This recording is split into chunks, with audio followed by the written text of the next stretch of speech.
Well, Bangladesh has been in a state of turmoil, like we've been reporting, since the ouster of former Prime Minister Sheikh Hasina. She, of course, fled the country following her ouster. But what has happened after that is that minorities, especially the Hindu community in Bangladesh, has come under attack. And that has led to a lot of anxiety.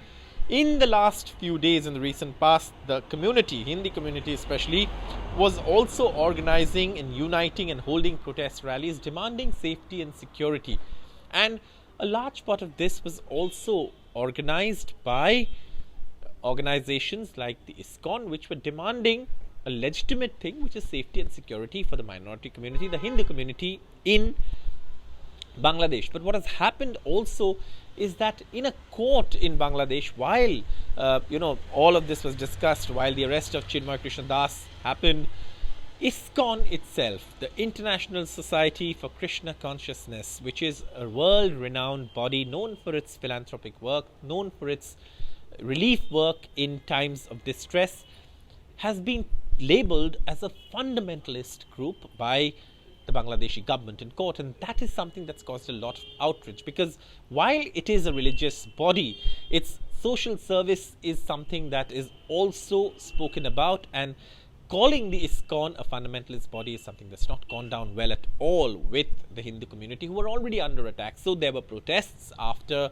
all of this happened, and Chinmoy Krishna was someone who was seen as one of these organizers who was arrested and jailed. So there were even more protests against his incarceration. And now, of course, what we see is that a lot of people in India are speaking out. Meanwhile, what we're also hearing is that the attacks on the minority community are also continuing in Bangladesh. They have not seen signs of receding. There were statements from the Ministry of External Affairs in India which questioned the arrest of Chinmoy Krishna and said those who are desecrating temples and attacking minorities are still at Raj. But Chinmoy Krishna, who's organizing for a legitimate cause with very justified demands, has been incarcerated. The Bangladesh Ministry of Foreign Affairs responded saying India was misrepresenting facts. The Yunus government and the chief advisor, Mohammed Yunus, to the interim government in Bangladesh, also said that he and his government is committed to maintain communal harmony. But the reality on the ground is different. Radical forces are attacking minorities. Radical Islamic forces are openly issuing threats, and a member of this advisory body of the interim government, which is equivalent to a cabinet rank, has also made anti-India statements, making a bad situation already worse. So that is something that's played out. Now, several prominent voices in India have also spoken out against what is going on in Bangladesh, including Pawan Kalyan, including Gurudev Sri Ravi Shankar. All of them have sort of spoken out about what is going on. ISKCON itself has put out a statement. But today also there were protests in West Bengal, because geographically West Bengal is close to Bangladesh. Cultural ties are there. The language spoken is the same.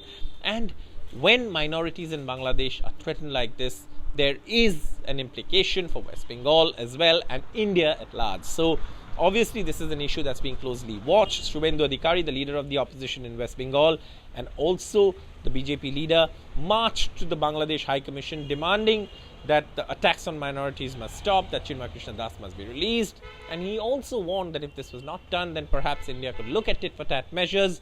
For example, he said Bangladesh has salt, but remember, India supplies the iodine.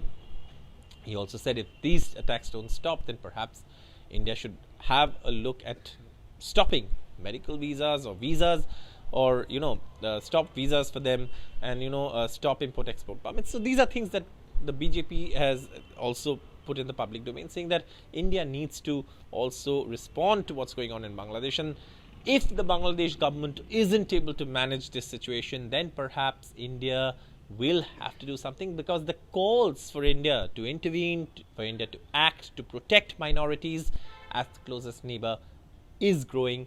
And minorities in Bangladesh, the Hindu community, is under attack.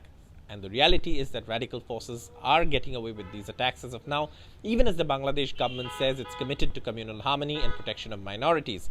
The reality does not reflect that. And that's why these protests are continuing, not just in Bangladesh, but also in neighboring West Bengal.